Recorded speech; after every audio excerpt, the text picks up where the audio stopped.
ஆளா 25 பிளேயர்ஸை எடுத்து ஏலத்தை ஃபர்ஸ்ட் முடிச்சிட்டாங்க.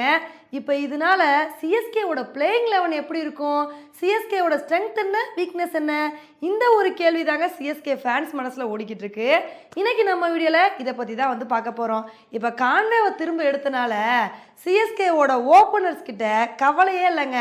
நம்மளோட ருத்ராஜ் காய்க்வாட், கான்வே இவங்களோட ஓப்பனிங் பார்ட்னர்ஷிப் தான் வந்து இருக்க போகுது.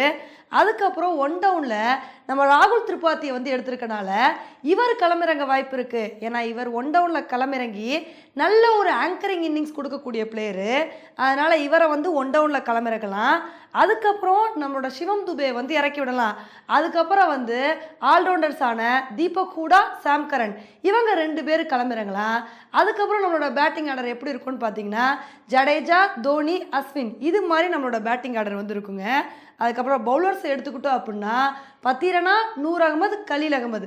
ஸோ இதுதான் நம்ம சிஎஸ்கேவோட டீமாக வந்து இருக்க போகுது. இதில் வந்து இம்பேக்ட் பிளேயரோட 12 பிளேயர்ஸ் வந்து இருக்காங்க. இதில் வந்து இம்பேக்ட் பிளேயரை சுச்சுவேஷனுக்கு தகுந்தாப்புல ஏதாவது ஒரு பிளேயரை வந்து இம்பேக்ட் பிளேயராக வந்து போட்டுக்கலாம். இப்படி தான் சிஎஸ்கே டீம் வந்து இருக்க போகுது. இப்போ இந்த ஒரு சிஎஸ்கே டீமில் வேற ஏதாவது சேஞ்சஸ் கொண்டு வர முடியாதான்னு கேட்டிங்கன்னா சாம் கரனுக்கு ரீப்ளேஸ்மெண்ட்டாக ஜாமி ஓவர்டனை வந்து கொண்டு வரலாம். அப்படி இல்லை அப்படின்னா சாம் கரனுக்கு ரீப்ளேஸ்மெண்ட்டாக ஆல்ரெடி இருந்த சச்சின் ரவீந்திராவே கொண்டு வரலாங்க. இதே வந்து பேட்டிங்கில் இந்த மாதிரி சேஞ்சஸை கொண்டு வரலாம். இதே பவுலிங்கில் எடுத்துக்கிட்டோம் அப்படின்னா நூர் அகமது இருக்காரு. நூர் அகமது இல்லை அப்படின்னா நேத்தன் எலிஸை வந்து கொண்டு வந்துக்கலாங்க. இப்போ நம்ம சென்னையில் விளையாடும்போது ஸ்பின்னரான நூர் அகமதை வந்து யூஸ் பண்ணிக்கலாம். இதே வேற கிரவுண்டில் விளையாடும்போது நம்ம வந்து நேத்தன் எலிஸை வந்து பயன்படுத்திக்கலாம். அதுக்கப்புறம் ஃபாஸ்ட் பவுலர் கலீல் அகமது வந்து இருக்காரு.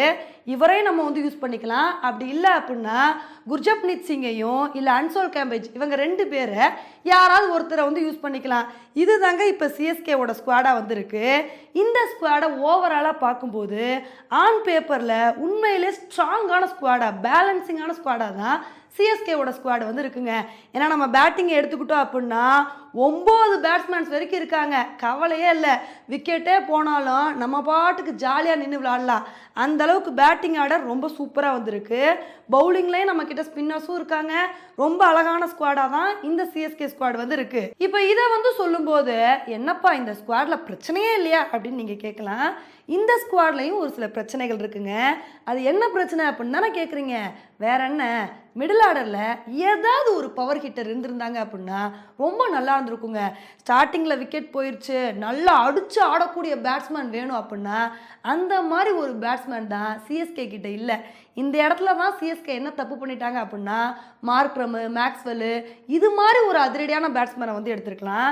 இவ்வளவு ஏன் நியூசிலாந்து பிளேயரான பிலிப்ஸை கூட வந்து எடுத்துருக்கலாம். இவங்கள கூட ஏன் வந்து சிஎஸ்கே ட்ரை பண்ணாமல் விட்டாங்கன்னு தெரியல. மேபி சிஎஸ்கே நினச்சிருப்பாங்க போல், எங்களுக்கு எதுக்குப்பா அதிரடியான பேட்ஸ்மேனு, எங்களுக்கு தான் தலை தோனி இருக்கார்ல, இவர் போதும்ப்பா, எங்களுக்கு வேற எந்த அதிரடியான பேட்ஸ்மேனும் வேணான்னு சிஎஸ்கே நினச்சிருப்பாங்க போல். இது ஒன்று தாங்க சிஎஸ்கேக்கு வந்து ட்ராபேக்கு. அதுக்கப்புறம் பவுலிங் எடுத்துக்கிட்டோன்னு வச்சுக்கோங்களேன், பவுலிங்லையும் நம்மக்கிட்ட இந்தியன் ஃபாஸ்ட் பவுலர்ஸே இல்லை.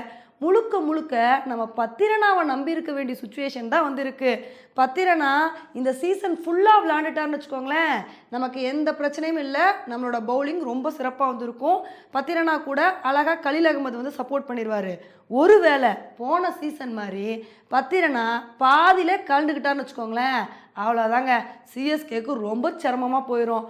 ஒட்டுமொத்த ப்ரெஷரும் அப்படியே கலீல் அகமது மேலே வந்து விழுந்துடும்.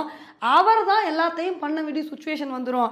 அதுக்கப்புறம் மீத இருக்க பவுலர்ஸான அன்சுல் கம்பேஜ், அதுக்கப்புறம் வந்து பார்த்திங்கன்னா குர்ஜப்னீத் சிங் இவங்க 2 பேரை வச்சு தான் விளையாட வேண்டிய ஒரு சுச்சுவேஷன் வந்து வந்துடும்.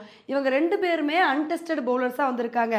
ஸோ இந்த இடத்துல தான் நம்ம சிஎஸ்கே தீபக் சாகர், துஷார் தேஷ்பாண்டே இது மாதிரி நம்ம பழைய பிளேயர்ஸ் யாரையாவது ஒருத்தர் எடுத்திருந்தாங்கன்னு வச்சுக்கோங்களேன், நம்ம கொஞ்சம் கான்ஃபிடென்ட்டாக வந்துருந்துருக்கலாம்.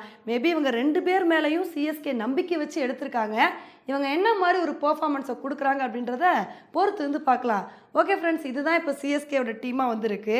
இந்த டீமோட ஸ்ட்ரென்த் என்ன, வீக்னஸ் என்ன நீங்கள் நினைக்கிறீங்க அப்படின்றத என்னோட கமெண்ட் செக்ஷனில் வந்து போடுங்க. இதே மாதிரி இன்னொரு வீடியோவில் உங்களை வந்து மீட் பண்ணுறேன். Bye friends.